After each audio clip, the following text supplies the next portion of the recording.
the current outside situation is us bouncing in between storms. It's not as bad as yesterday where we were getting rained on and having to huddle for cover constantly outside. So I will take it.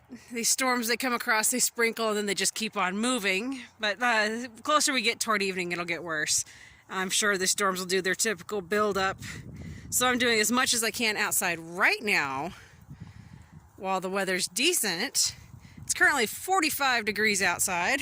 I'm actually in the greenhouse. Yesterday, I started some seeds for a scout as a good deed, good turn gesture for that scout, because right now you cannot find certain things at the store, and buying live plants is one of them. So to help that kid out, I'm growing him some live plants he can use. I'm hanging out in the greenhouse again today, and it's definitely t-shirt weather here. It's almost 80 degrees in the greenhouse. Most definitely t-shirt weather. These are the peas that are waiting to go out to the garden. Odds and ends. Pretty much failed.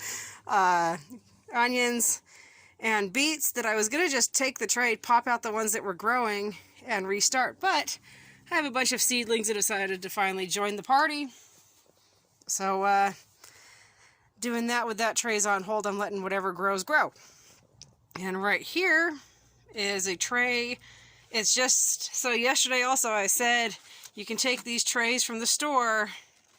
They're, this one was used for chicken. You can take the ones that hold, whatever, donuts, cookies, and start it as a seed tray.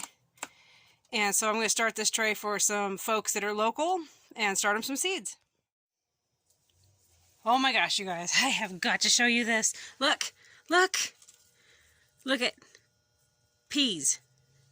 I knew it was flowering. I knew I had flowers. Look, here's another one. But look, you guys, I've got peas. Oh my gosh, I've been working on trying to get peas in here. Like, oh my God, there's more. Sorry, I'm so excited. I didn't feel like I was ever going to get to this point. It's been a long time coming. Like, oh my gosh, there's another one. Peas, oh my gosh. Oh, this is so exciting. Huh. More flowers. Oh, I'm so excited. Peas. I'm out here in the greenhouse again this evening. Decided to start another tray for some folks that, with everything going on, I think they're going to need it this year. And I've also got a plan to have Henry, my oldest, and John, the youngest, have them help me build them some sort of a garden box for their yard. They're older people, really wonderful people.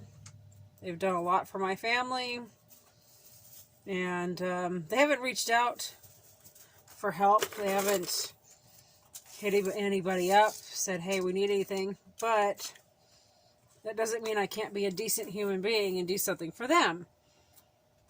And so, like today, the governor here in Idaho, Brad Little, announced at 1:30 he came on the news, or not news, maybe live feed, and got off at about 2:15, pretty much saying, well, he said that he issued a 21-day stay-at-home mandate. It's like shelter in place. Unless you're essential and you have no choice, stay at home.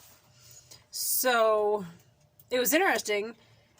I watched it live, and I was watching people's comments on there, and then it got done roughly 2:15ish, and so I went back outside to do stuff that has to be done. You don't stop because you're scared or nervous. You just keep plugging along. So I've got stuff I got to do around here. So I went back outside and was doing what I needed to do. And it was really fascinating watching. There's a neighborhood across from me, like a subdivision. And it was really fascinating watching all these people that had just been told, stay at home.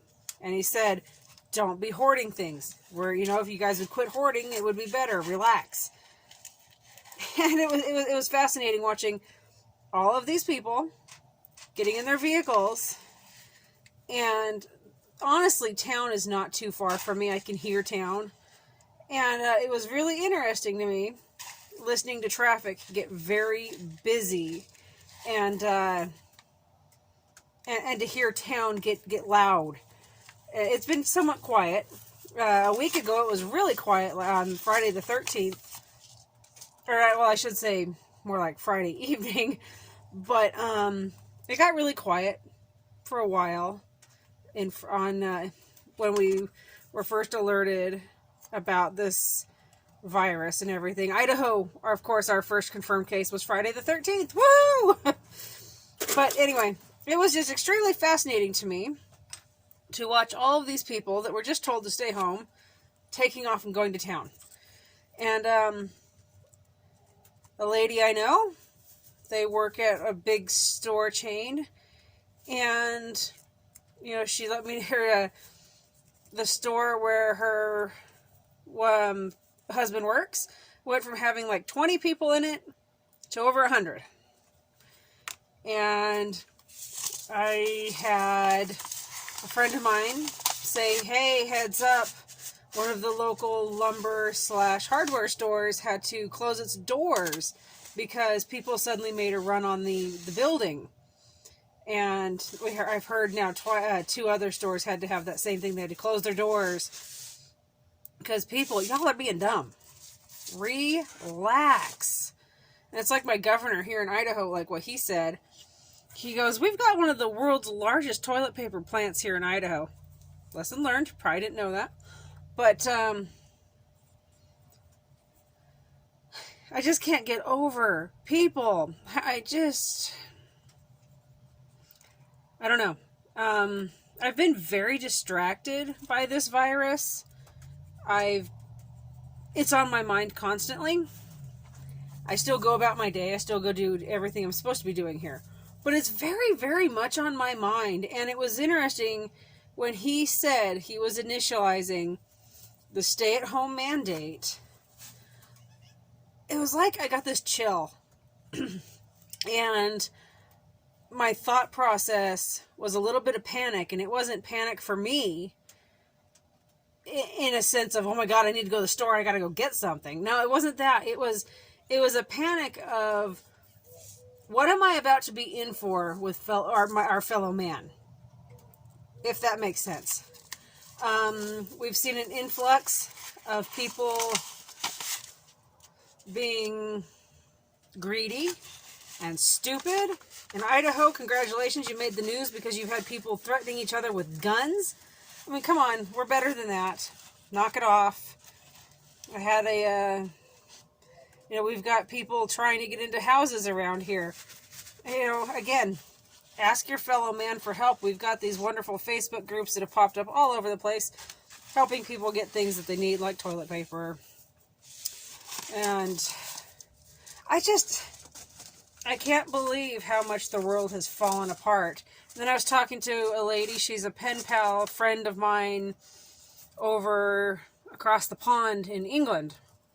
And they're experiencing some, they're right up there with what's about to happen, or like with Italy. It's just insane. I have to remember what I'm planting here. But, they were asking questions about like what we're doing, what they're doing. Is this going to help? And it was just a very fascinating conversation with her about, it's pretty much the exact same thing in Europe and in other parts of the world. It's like we could literally live next door to each other because the same thing is happening all over this planet. We were talking, and I said, and it was, like we were talking about like, well, what's everybody's thoughts? What's everybody's feelings?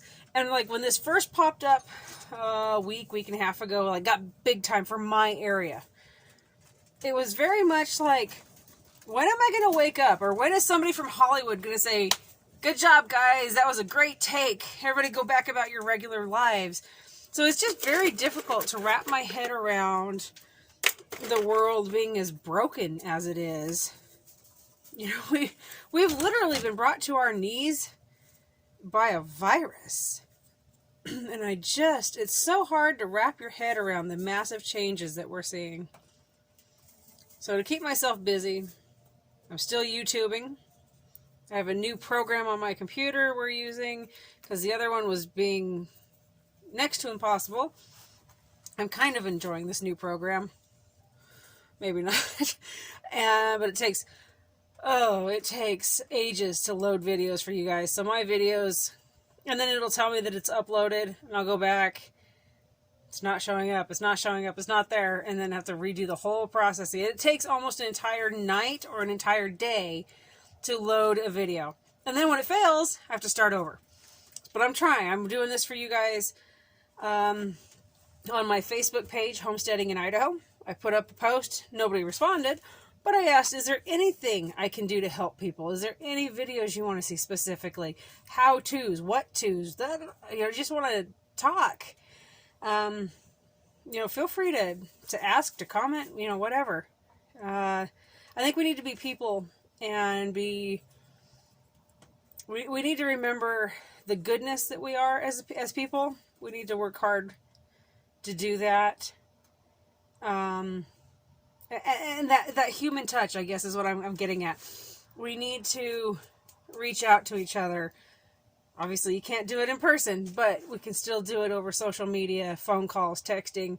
If you've got a family member, your older family members, your siblings, your cousins, whoever, reach out and just say, hey. This is a good time to be doing that. Reach out to friends. So I really hope that all of you are doing really well. So far, my family is blessed that we are well. My husband's job has been deemed essential. So even though the boys and I are in self-quarantine, we don't go anywhere, we just stay home, my husband has to go to work each day because his job has been deemed essential. So he goes to work, and we have a system that we have in place so that when he gets home, we can try to keep the house clean. We have this whole process he goes through just to get in the house. But hopefully you guys are all safe. Hopefully you're all well. And hopefully we can get through this virus very, very quickly and get back to normal. Although I'm very curious to see what normal is actually going to be when this is all said and done. So I hope everybody's well, and I'll see you tomorrow.